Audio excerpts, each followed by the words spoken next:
My friends, good day. Lecornu has arrived with the apocalypse budget, the collapse budget. I understand better now why he resigned in the first place. Why, after just a few hours last time, he resigned, and then we had to catch up with him. And then, literally, I don't know what they had to whisper in his ear to get him to agree to become Prime Minister again. In his place, I would have literally run away to the Amazon. In fact, what's happening is that France is in a situation where mathematically it's heading straight for a wall. So it's not a matter of opinion or viewpoint. It's not a partisan issue. Like the right says one thing, the left says another, or according to the organizers and according to the police. No, here it's clearly heading straight for a wall. Actually, there are three countries heading straight for a wall: France, Germany, and the United Kingdom. France, a sprawling state, a state that has become hypertrophied. 58% of France's gross domestic product, meaning over half of its production, is taken by the state through compulsory measures. You can't avoid participating in this system. It's a system. Even if you say, I'm against this model, you don't have a choice.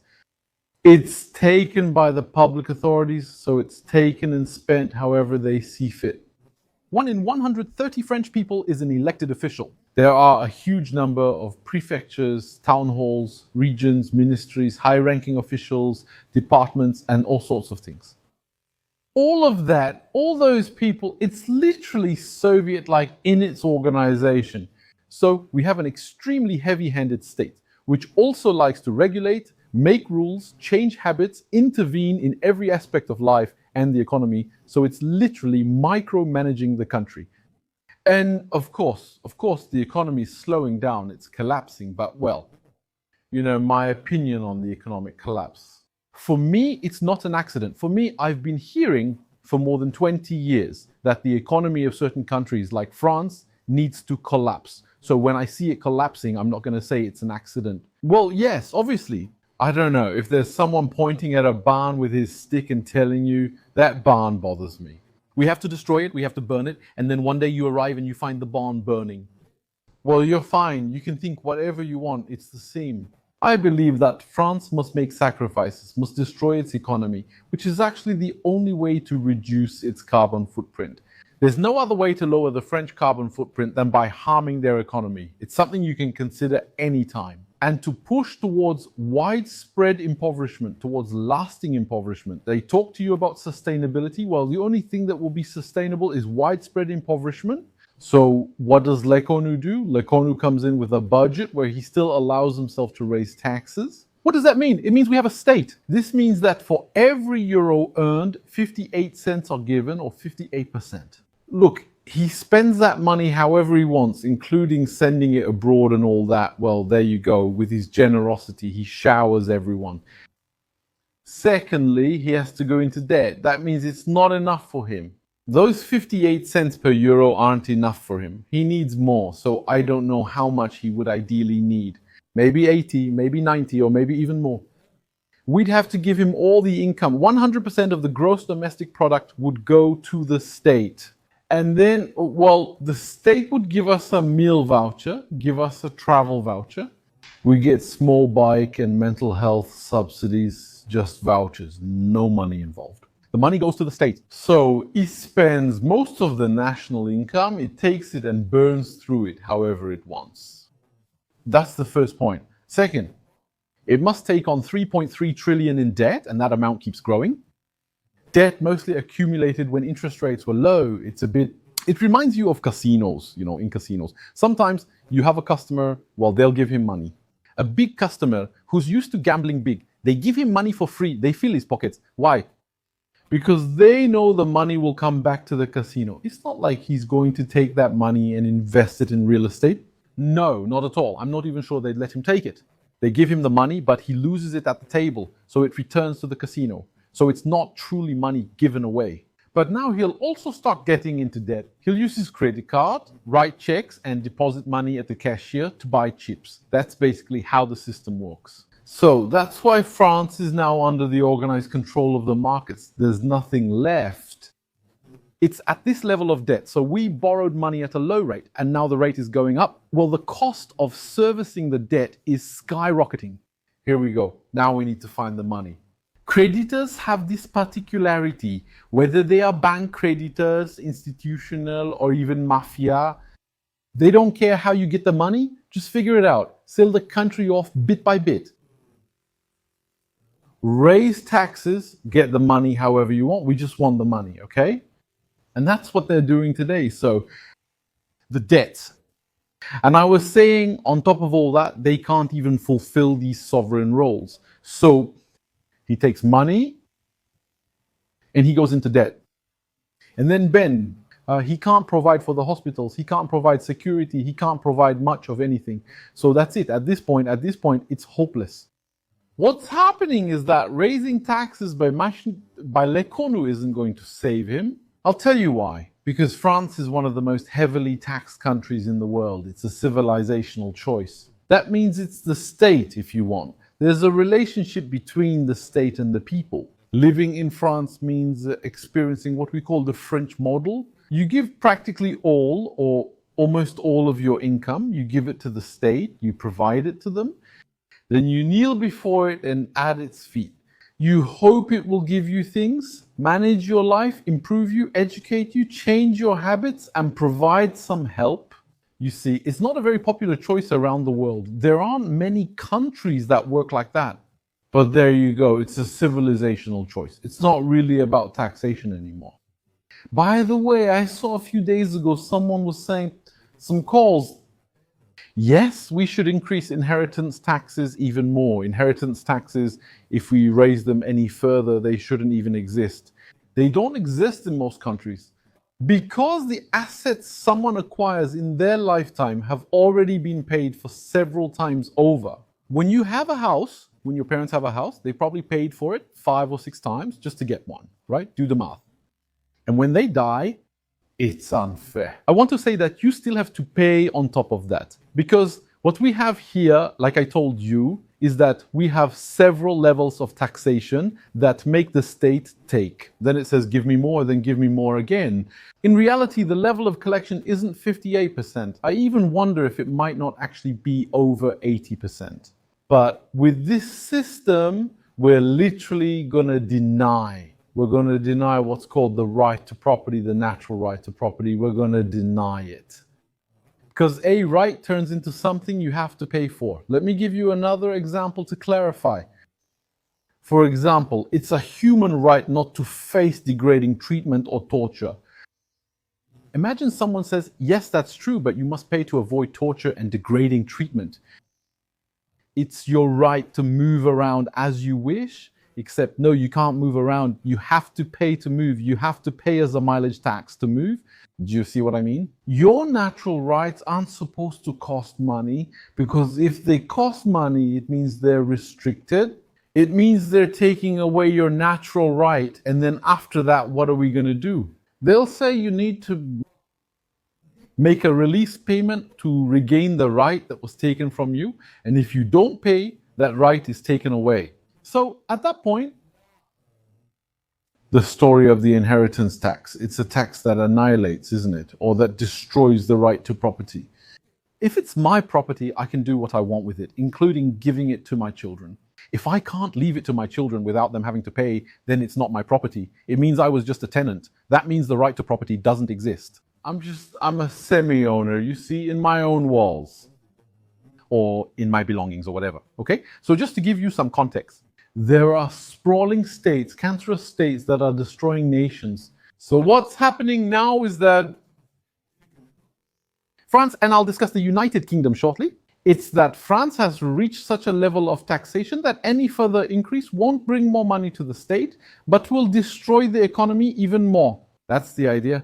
At a certain point, like in the United Kingdom, taxes get so high that people don't want to work. You know that in the United Kingdom, there are nearly 17 million. The last time I checked, the number was 16 million. Then when I checked again a few months later, it was 16.9 million. We're practically at 17 million people who don't want to work. So most of them declared themselves as disabled. 1 in 5 adults in the United Kingdom has declared themselves disabled and unable to work.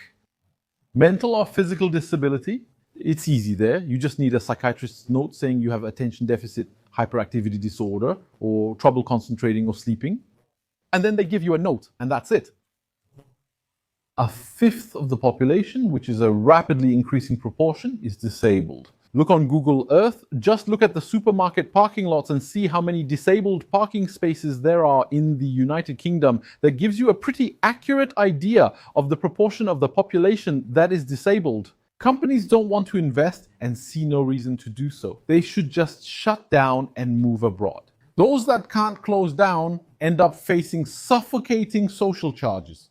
Confiscatory taxation, deregulation, including ecological deregulation, European stuff, compliance and everything at every level, so that after a while you can't compete with the others anymore. It's like if you had to run, I don't know, a 5,000 meter race and everyone else is running normally. They put a backpack on you and add more lead every 100 meters. I mean, you can't win, there's no way. In France, business failures, closures, and bankruptcies today are at the same level as in 2009. That means we're in the same situation as the 2008 financial crisis. So with this collapse of the business world, we would have expected something to wake up the country, to wake up the economy. It's a massive tax cut, a massive cut in state budgets, a massive cut, even a total and absolute ban on sending money abroad, on distributing checks abroad, and then deregulation. We absolutely have to stop with the state. We have to stop with the state and the administration that corrupts everything. Today there are bosses, there are business creators, all of them who can't move forward anymore, because every step requires paperwork, authorizations, stamps, seals, all that. And the reality is that the one who works, the one who creates, well, he's subject to desire, he's subject to will. What about the one who does nothing, just sits in his office, who really lives? Who has never run a company, started a business, created jobs or wealth, but is just present? And then he's omnipotent. Well, it's to him that we have to go to get the seal, to work. No civilization, including France, can go on like this. So France, I'm telling you, in terms of company collapse, is 2009 literally, okay? Today, the state refuses to cut its budget or lower its standard of living. So what does it do? It raises taxes. With this increase, we're heading towards a British-style situation. Hundreds of stores and businesses are closing. Those who can't leave shut down. Those who can, leave. That's the situation we have today. 60 businesses close daily in Germany. That's it. Bankruptcies are increasing rapidly. Why? Because Germany had cheap energy for a long time. And then it could not only produce, but also show off its virtue through the way it produced. So regulations at every level. I regulate. That means I don't just produce, but I do so more virtuously than the rest of the planet. Today, the price of energy has skyrocketed. And at the same time, the regulations from the prosperous period are still in place. And so it's also burning out the economy. And coincidentally, these three countries, Germany, the United Kingdom, and France, well, these three countries are the most warlike today on this planet. Because I wonder if somewhere in the back of their minds, they're not thinking that starting a war would give them exceptional powers, would allow them to access funds. I don't know where that's going to come from, right? So these indebted countries, what do they want to do? Do they think they're going to cancel their debts by going to war? What is that going to change?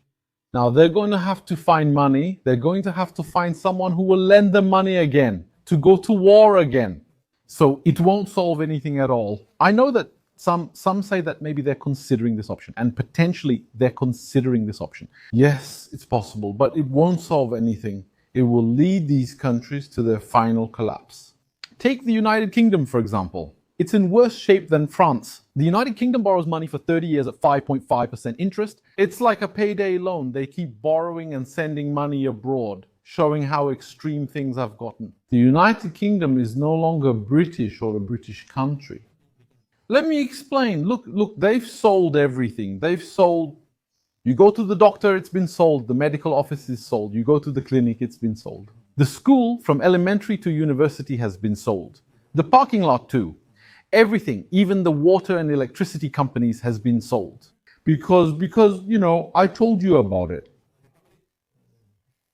In the United Kingdom, it's Everything comes down to exchange value, to commercial exchange, doesn't it? So as long as there's money, they sell. The British don't live in their own country, they live in a country as a service. Who provides that service? It's provided by foreign hedge funds. It's foreign banks that have bought everything, the ports, airports, the whole country.